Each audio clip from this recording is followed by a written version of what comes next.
नमस्कार। प्रस्तुत है आज का चिंतन। सामाजिक व्यवहार में वार्तालाप, विनिमय तथा पारस्परिक संबंध समाविष्ट रहते हैं। इन तीनों में निपुणता होने पर व्यक्ति को सद्व्यवहार संपन्न कहा जाता है, जबकि इनमें अनगढ़पन होने पर व्यवहार में अकुशल माना जाता है। आंतरिक शिष्टता की अभिव्यक्ति ही सद्व्यवहार में होती है। जहाँ सहृदयता न हो, वहाँ शिष्टता एवं विनम्रता खोखली प्रतीत होने लगती है। तब उसका दूसरों पर अपेक्षित प्रभाव नहीं पड़ता। इसीलिए व्यक्ति को आंतरिक रूप से ही शिष्ट सौम्य होना चाहिए, साथ ही बाह्य व्यवहार भी उसी के अनुरूप करना चाहिए। शिष्टता भी वस्तुतः एक आदत है। बार बार के व्यवहार से कोई भी कार्यविधि आदत या अंग बनती जाती है। अतः बचपन से ही शिष्टता का प्रशिक्षण देना अच्छा होता है। बच्चों की अनुकरणशीलता सर्वज्ञात है। जिस घर में शिष्टता का वातावरण रहेगा, वहाँ बच्चे स्वतः ही वैसा व्यवहार सीखते जाएंगे। यदि घर में लोग सुबह उठकर परस्पर अभिवादन करते हैं, संबंधों के अनुसार प्रणाम आदि करते हैं, इष्ट देव की मूर्ति के समक्ष जाकर प्रार्थना करते हैं, मृदु मधुर वार्तालाप करते हैं, कटुक्तियों व्यंग बाणों से दूर रहते हैं, तो बच्चा भी वही सीखता है। सहयोग सद्भाव भरे वातावरण में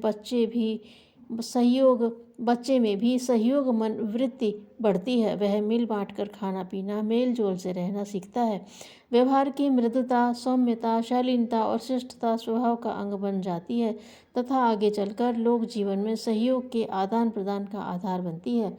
बच्चों को बाल्यावस्था से ही भिन्न भिन्न संबंधों का उचित निर्वाह सीखना चाहिए। छोटों से स्नेहपूर्ण बराबरी वालों से खुला निसंकोच, बड़ों से आदरपूर्ण ढंग से बोलना तथा व्यवहार करना सिखाया जाए।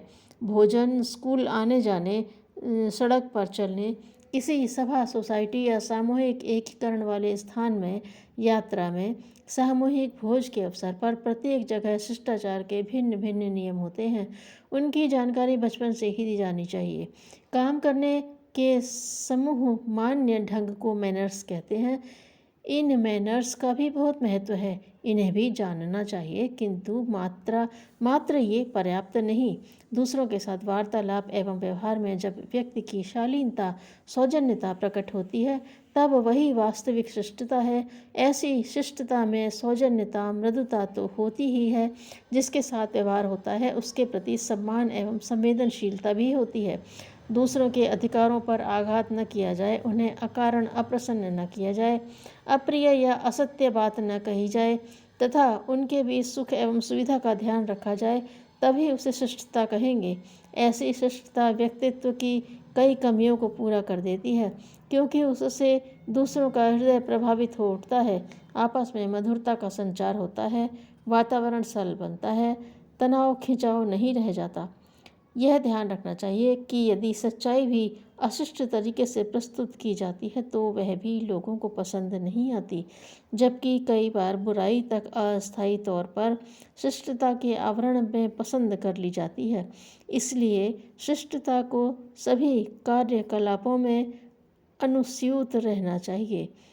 शिष्टता और मृदुता लोगों के व्यक्तित्व में शालीनता लाती है, व्यवहार में लालित्य आता है, दूसरों में विश्वास पैदा होता है, आपसी समीपता बढ़ती है। जो जैसा बोता है उसे वैसा ही काटना होता है। दूसरों से प्रत्येक व्यक्ति शिष्ट व्यवहार की अपेक्षा करता है। यह अपेक्षा तभी पूरी हो सकती है जब स्वयं भी दूसरों के साथ शिष्टता बरती जाए।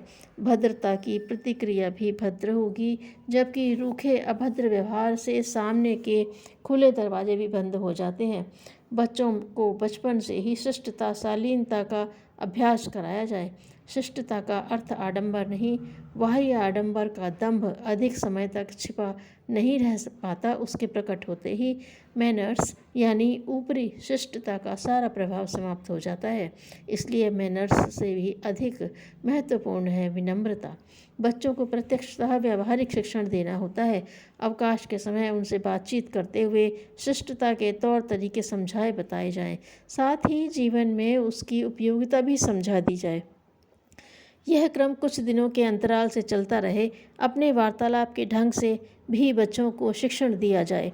बात करते समय किन शब्दों पर अधिक जोर दिया जाना उचित है, किस पर कम, किस समय किस ढंग से बात करनी चाहिए, यह सब बच्चा बड़ों के क्रियात्मक रूप से अभिव्यक्त व्यवहार से ही सीखता है। घर में जब पड़ोसी, परिचित, मित्र, परिजन, मेहमान आते हैं, उस समय बच्चे द्वारा सीखी गई शिष्टता को जांचने परखने का मौका मिलता है। बच्चे के व्यवहार को ध्यान में से देखना चाहिए और आवश्यक सुझाव बाद में यथावसर देना चाहिए। घर बाहर अपने भाई बहनों, साथियों, सहयोगियों तथा घर के सदस्यों से बच्चा किस प्रकार व्यवहार करता है, यदि उसके व्यवहार में अपनत्व, शालीनता, विनम्रता नहीं है तो समय पाकर उसे प्रेम से समझाते हुए यह सब सिखाना चाहिए। वस्तुओं के पारस्परिक विनिमय में भी बच्चा शिष्टता का ध्यान रखे, यह देखना चाहिए। बच्चे की संवेदना पैनी होती है। धीरे धीरे इन्हीं व्यवहारों से उसकी रागात्मक संवेदना जुड़ती जाती है, वे उसके स्वभाव का अंग बनते जाते हैं। शालीनता, विनम्रता की यह आदत जीवन पर्यंत काम आती है। उनका व्यक्तित्व शिष्टता के सौरभ से महकता रहता है। बातचीत द्वारा दूसरों का मर्म जानना और जीतना उनके लिए कठिन कार्य नहीं रह जाता, जबकि उद्धत व्यवहार से आसपास तनाव बढ़ता है और तनाव की स्थिति किसी के भी हित में नहीं होती। हमेशा व्यंग्यात्मक ढंग से बोलना, उपहास करने, खिल्ली उड़ाने तथा उपेक्षा प्रदर्शित करने से तनाव और मनोमालिन्य का विषम चक्र चारों ओर चलता है तथा हर एक को अशांत बनाता है। बच्चों को सामान्य शिष्टाचार भी ध्यान से सिखाना चाहिए। जूते निश्चित स्थान पर उतारें। भोजनालय एवं पूजन कक्ष में हाथ पैर धोने के बाद ही प्रवेश करें। कागज के टुकड़े, छिलके वगैरह, गंदगी, कूड़ा इधर उधर न फेंकें, निश्चित स्थान पर भी ही रखें, गंदगी न फैलाएं। ये सब सुव्यवस्था संबंधी गुण शिष्टता का ही अंग है। यहाँ यह तथ्य भी स्मरण रखा जाना चाहिए कि शिष्टाचार संबंधी छोटी छोटी बातों के बच्चों द्वारा यदाकदा उल्लंघन से माता पिता को अधिक अधीर एवं चिंतित नहीं होना चाहिए। यदि घर का वातावरण श्रेष्ठ है और बाहर की संगति भी अच्छी होती है तो थोड़े ही समय बाद वह शिष्टाचार का अनुसरण स्वयं ही करने लगता है।